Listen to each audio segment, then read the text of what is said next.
Halo teman, jumpa lagi denganku Awang Kagunan Rahayu. Oke, kali ini aku akan menjawab sebuah pertanyaan. Bun, kenapa sih Bunda itu selalu bilang jadilah manusia, jadilah manusia, jadilah manusia yang baik? Kok kenapa jadilah manusia? Kita ini kan manusia gitu. Oke. Aku akan jelaskan di sini ya. Semoga jawaban ini bisa bermanfaat untuk banyak orang. Manusia ya, itu udah dilengkapi dengan sisi-sisi kemanusiaannya. Terus apakah ada manusia yang tidak manusia, Bun? Banyak. Di kehidupan sekarang itu banyak. Yang tidak sepenuhnya menjadi manusia itu banyak.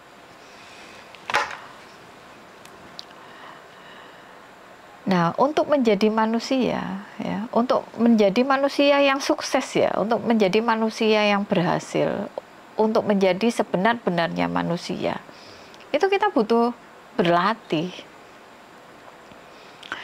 Nilai-nilai itu sebenarnya sudah ada nih di dalam ini, udah nempel. Cuman karena kita itu punya keinginan, punya ego, punya nafsu, punya kepentingan, kadang-kadang nilai-nilai itu akhirnya jadi tersamar, tertutupi oleh faktor-faktor yang aku udah sampaikan barusan.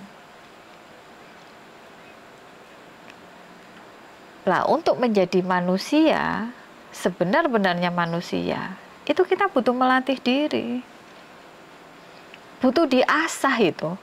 Yang udah ada di dalam ini butuh diasah. Kalau tidak diasah akan tumpul, hilanglah sisi-sisi kemanusiaan kita. Butuh latihan.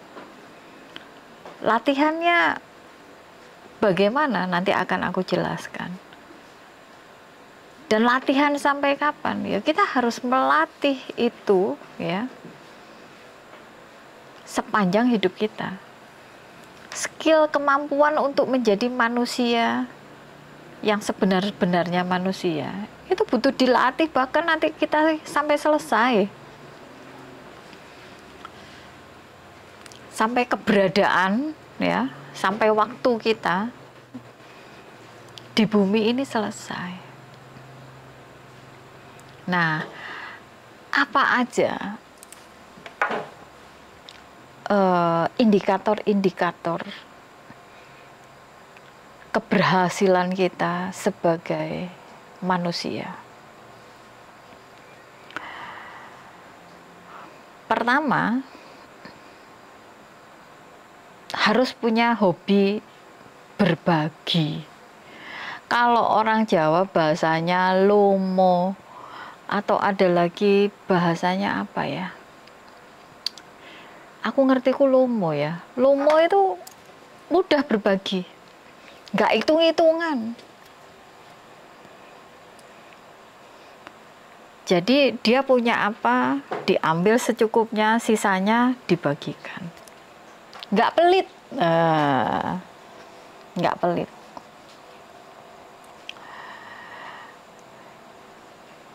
Itu salah satu indikatornya. Ketika kita sudah mudah untuk memberikan apa yang kita miliki, yang itu dibutuhkan orang lain, ya, udah pengen ngasih aja, mendapatkan sesuatu dipakai secukupnya, sisanya dikasih untuk orang lain, dibagi untuk orang lain. Benar-benar terbangun kesadarannya bahwa apapun yang semesta ini berikan, itu bukan hanya untuk dia sendiri, tapi juga harus menjadi berkat untuk orang lain. Jadi rezeki yang kita miliki itu bukan sepenuhnya untuk kita saja. Kita pakai secukupnya, kita simpan secukupnya, kita gunakan secukupnya. Setelah itu harus menjadi berkat untuk orang lain. Terus indikator yang kedua, udah tidak banyak kemelekatan. Tidak melekat ini, tidak melekat itu. Tidak harus begini, tidak harus begitu.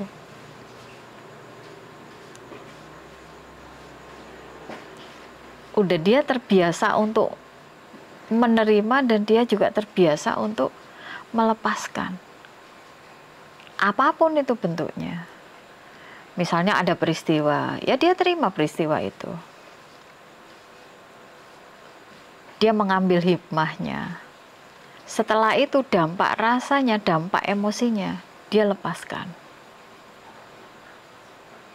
Misalnya ada teman yang datang. Habis itu teman itu harus melanjutkan perjalanan. Nah, ketika teman itu harus melanjutkan perjalanannya, ya dia lepaskan. Dampak-dampak emosi itu dia lepaskan. Mudah untuk letting in dan mudah untuk letting go. Ya. Misalnya kehilangan apalah, kehilangan barang, benda atau apa. Itu juga mudah sekali melepaskan. Jadi nggak menggenggam. Mudah untuk melepaskan.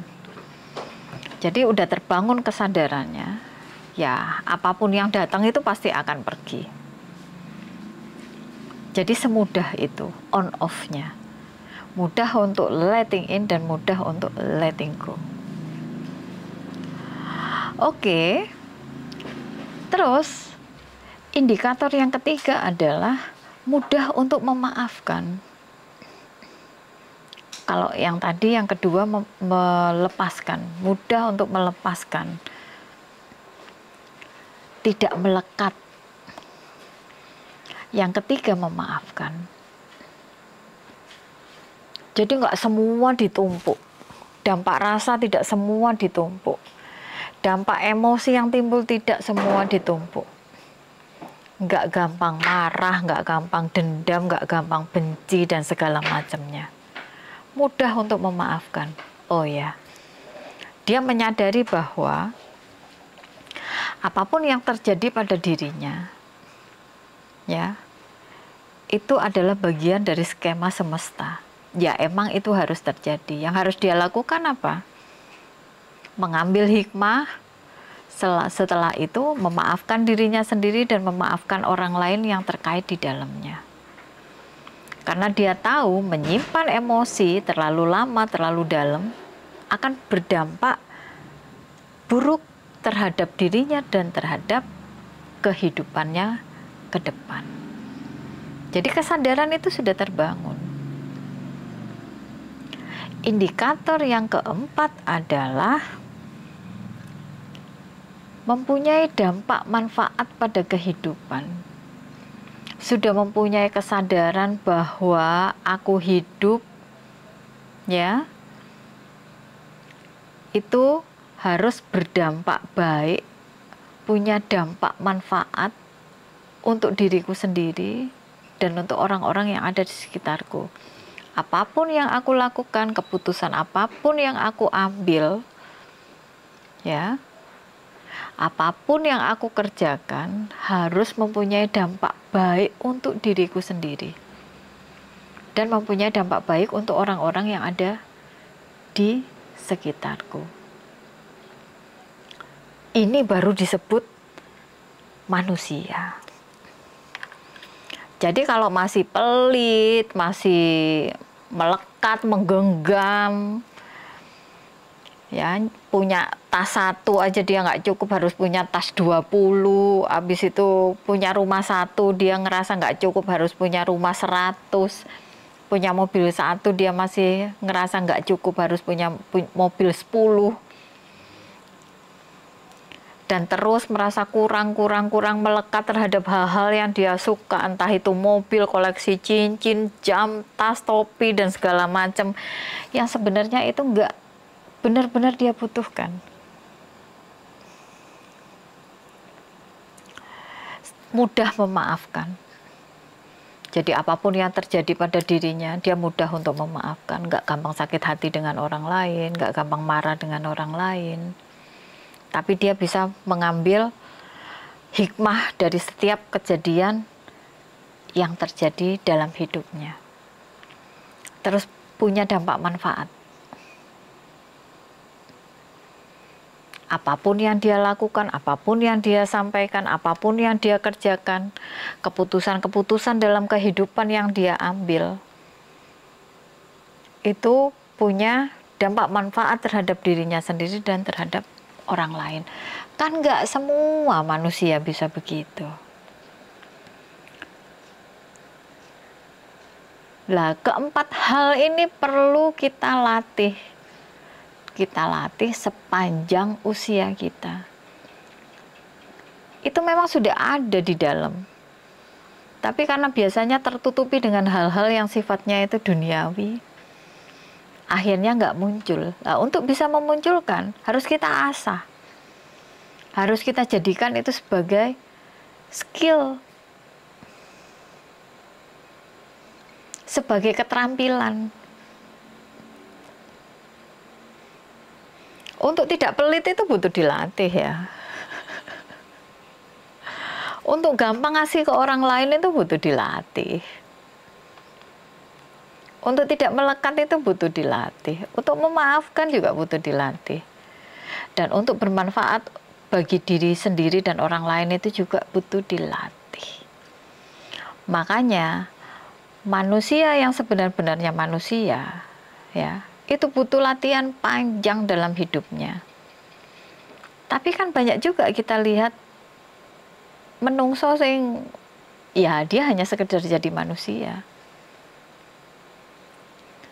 Nilai-nilai kemanusiaan itu benar-benar belum tertanam, belum otomatis bekerja dalam kehidupannya.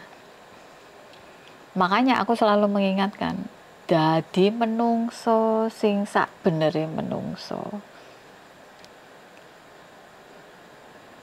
Jadi manusia yang sebenar-benarnya manusia. Karena banyak juga manusia yang nilai-nilai kemanusiaannya itu udah mulai terkikis habis. Nilai-nilai kemanusiaannya itu udah tidak terasah. Sehingga tidak mempunyai keterampilan untuk menjadi manusia.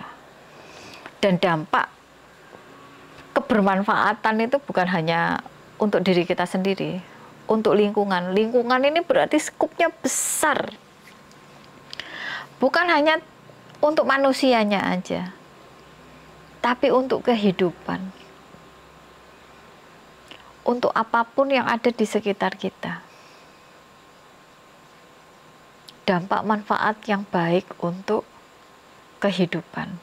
Kehidupan saat ini dan kehidupan di masa depan. Oke, semoga terjawab ya. Bedanya manusia biasa dan manusia yang sebenar-benarnya manusia. Terima kasih banyak. Rahayu. Dadah.